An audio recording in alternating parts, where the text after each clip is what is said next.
Hello, welcome to the foreign side of me without headphones. I know, it's weird, but today I wanted to talk to you guys about K-pop. So I've watched it, I've ruminated, I don't love it, but I wanted to talk about it. So I think I have like a little bit of bullet points of what to talk about, and the first thing I wanted to talk about is kind of what K-pop is. Summary of the show literally is one sentence, and it says musicians reimagine their hits with K-pop idols and go head to head in song battles.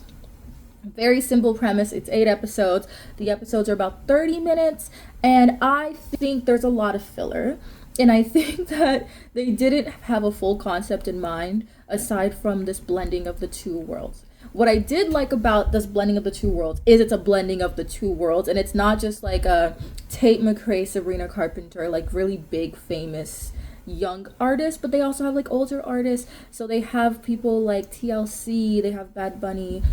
Is it Bad Bunny? No, it's a Hispanic singer. I'm so sorry, but you know what I mean. Like they have like a mix of different ages of the performers, and I really enjoyed that. I think Patti LaBelle was the weirdest one for me because I was like, that's such a choice for Patti LaBelle, but I understand, like, you know, you're trying to be hip with the kids. But I really liked that about the show, how they had these different meldings. I liked seeing the performances and how they reimagined the songs. I just feel like it was very surfacey and there wasn't further thought process. I didn't like that, for example, Psy was not in the show. He was never physically on set. All of his, like, speaking parts are just pre-recorded, him being like, so you just saw 2 performances, you saw this performance by this group and this performance by this group. If you want to see this group win, push the color purple. If you want to see that group win, you know, I'm doing a lot of head bobs, you know what I mean? That was all he said ever. And then I think Megan Thee Stallion, I appreciated that she was on the first episode, but I think that we didn't need her on the first episode because there were so many episodes where it was one artist, and the artist, for example, like TLC and I don't know if it was TLC's episode, but I know Spice Girls episode for sure, and Boys to Men literally performed twice, and it was just like one K-pop group split in half for that. And I'm like, we didn't need to do that then. Like, we didn't, you could have put the Spice Girls versus Boys to Men and had 2 different groups perform instead of one group. That's also something I didn't really enjoy. I didn't really enjoy the idea that it was one K-pop group splitting in half for a performance, because it didn't feel as competitive or interesting, and people weren't really like voting in the way you would do a competition show. So needless to say, there were many things that I was not super into. I do have a few favorite performances. I think the most notable one, not notable, the one that comes into my head first somehow is still the Ice Ice Baby performance with Kepler and I think it's like Vanilla Ice. I really don't know. All right, stop, collaborate and listen. I sit back with a brand new invention, something. You know what I'm saying? Ice Ice Baby by Vanilla Ice, I think is his name. That was the first one to pop into my head, but I have a few that I really like. I'll probably pop up my Spotify here and you'll see which ones I have checkmarked that I listen to, and like put in my like songs and which one I haven't. So here it is.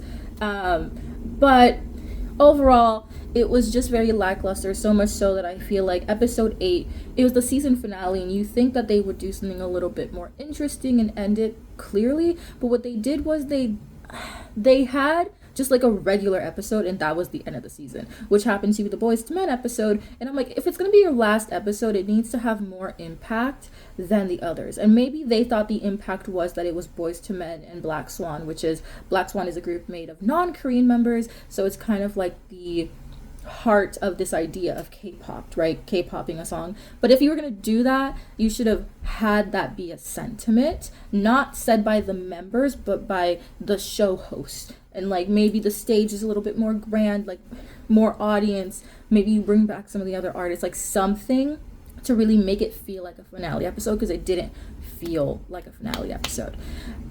So yeah. Overall, let me talk about things that I would change. I have a literal show outline. I'm going to keep it at 8 episodes and do my best to K-popify the show that's called K-popped, which is about K-popping American artist songs. First and foremost, the name, fine, we'll keep it. But this is my idea. We should treat it in the structure that we treat K-pop competition shows, but with a twist. Obviously, the twist is that it's Western artists and K-pop artists coming together. So we're not going to be as Mnet in editing as most competition shows are. We're going to be a little bit more lax about that. And so the first episode, I'm going to kind of run you guys through my outline, is the introduction episode. And I think this could be like any K-pop competition show ever. I think more so Queendom and Kingdom, where it's groups competing against each other and they're already known and established. So it would be kind of like we one by one introduce the American or international artists that are in this show.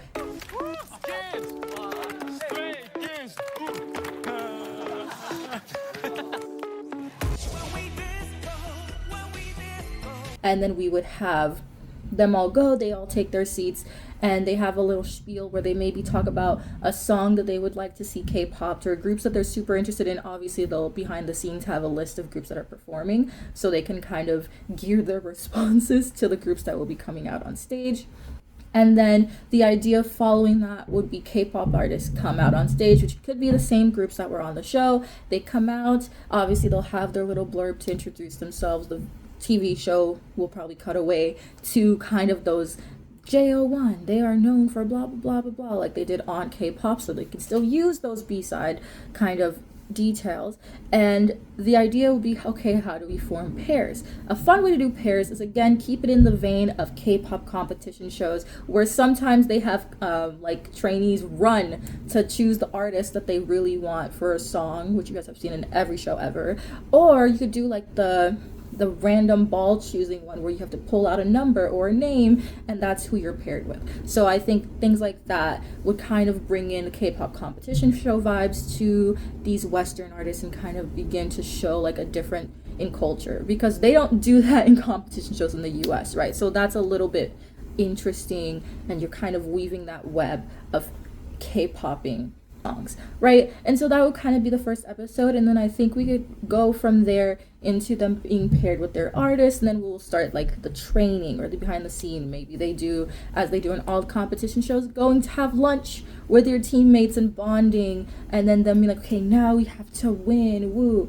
And then we'll go into a traditional competition format of training, and then episodes 2 and 3 would be the performances, as typically most competition shows, they'll do half of the performances in one, and then they'll do the other half and the eliminations in the next episode. So that could be what episode 2 and 3 are. And the episode 2 and 3 idea that I had would be a combination mission, which will be obviously combining the Western artists with their K-pop artists, and you can have this idea where we're going to keep the original idea of the show K-popped, where they're K-popping an American artist song. So it could still be the same songs as we saw, but that is the concept of round 1, and they perform it, and then maybe we do a little bit of like spicy editing with all the internet was talking about how J Balvin, that was who it was, and ATEEZ had like a little spicy moment. You could use that as like your, ooh, I have to keep watching this round because there's gonna be a spicy moment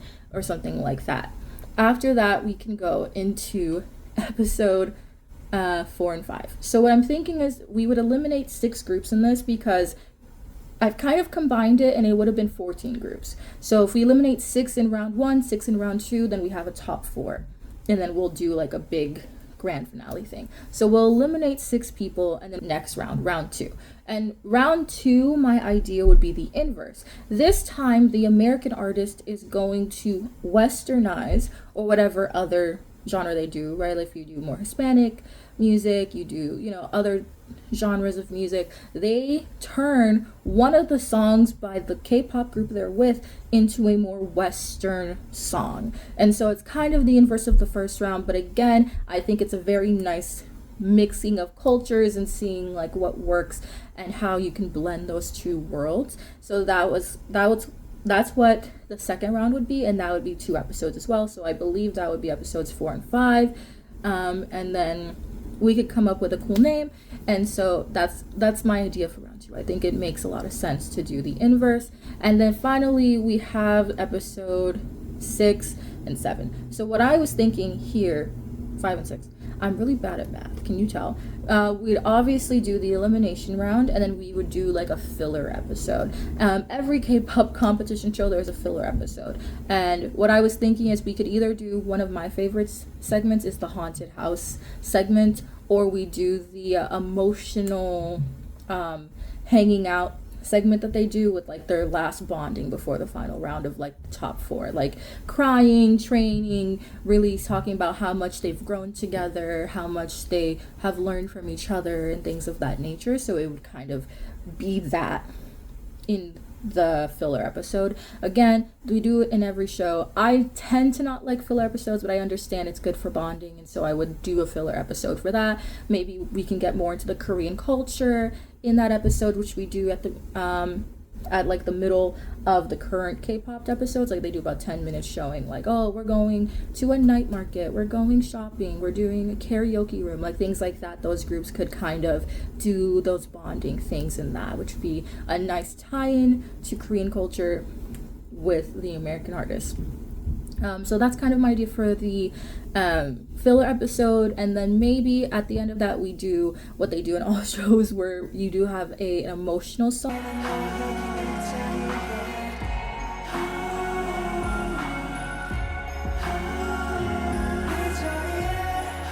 which is tend to be sung by, in Queen of Kingdom, being like the top vocalist in the group, or some sort of combination of that nature, which I think would be a nice combining of that idea.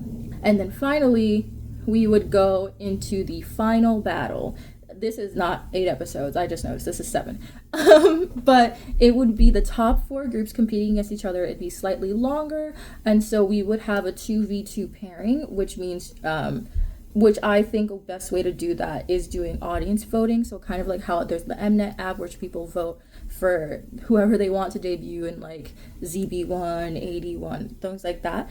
I'll do one, not 81. How people want to vote for people, because my fiance was watching the show as well, and he was like, you mean no one gets to vote outside of the audience on set? And I was like, yeah. And he's like, well, that's stupid. So I agree. So I think that would be a nice way to incorporate international votes, where we can vote on the eliminations, and we can vote on like this final battle, like the 2v2, what group do you want to see compete against the other group of the final 4, things like that. I think that would bring in a little bit more interaction, and maybe viewership would be better, and like it would be more interesting to watch, because you never know what's happening. And so it'd be 2v2 based on a fan voting app, whatever they do. Those 2 compete. And then that kind of leads us to, I think this is a way to make it more American vibes, is I think of RuPaul's Drag Race, where it's like lip sync for your life and they pick it out of a box. So maybe the top 2 performances who get voted by the studio audience are the 2 that compete to be the best K-pop group on the show, and that one is like a RuPaul's Drag Race-esque, like they pick it out of a box, and that's your songs. You guys have 30 minutes to get it together, which is very a la RuPaul's Drag Race and very Building the Band, because Building the Band also did that. After you were paired with your band, you guys met with a producer, they gave you a song, and they said you have 30 minutes to learn your verse of the song, and then you guys come together and do a performance. That would be like for each group, right? They would kind of have 30 minutes to say, okay, you do harmonies, we're gonna sing this here, and it's a little bit bringing in that American aspect into a K-pop show. I'm gonna present to you right now your song. Okay. It's Finesse by Bruno Mars. Do you know it? I don't, but we'll learn it right now. You are asked to prepare a lip-sync performance of Abracadabra by Lady Gaga. So this is a no, because That's been showing more of the K-pop aspects throughout the whole show, and this is kind of like the culmination idea. And so after that they compete, and I think obviously people who are watching live on their TVs could be voting on their phones like you do with Dancing with the Stars, and the live audience are voting, and then you have the winner, and that would be my idea for how they should have structured K-popped. Let me know for what you guys think. I think it's a decent idea, but it's been plaguing my mind after watching the show. Like, I had to start a document, guys. Like, I never write videos out. This is the first time I've written things out, and it's obviously just bullet points, but it stressed me out to no end that I had to write it out. So that's kind of my structure for the episode.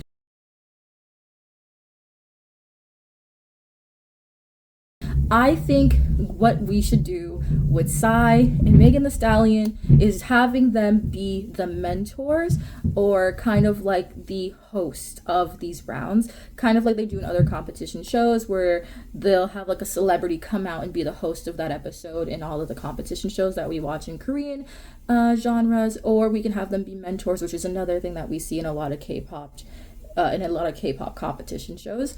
So I'm like, they could be the hosts and or the mentors, or both, where they kind of talk to the groups and, like, you know, really work with them and really have that connection that I feel like they're lacking, that Megan has more so than Psy, because she was at least on an episode. So that's how I would re-roll those two people, right?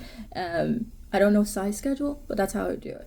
If we want Psy and Megan to be the mentors, I do have some ideas for hosts, which I think are artists that I would consider to be more spread out globally. One is Hyolyn. She is a K-pop idol. She was in the group Sistars, and now she releases solo music, predominantly English, and she also has been performing a lot in the US. Like, I think she actually is based in the US most of the time.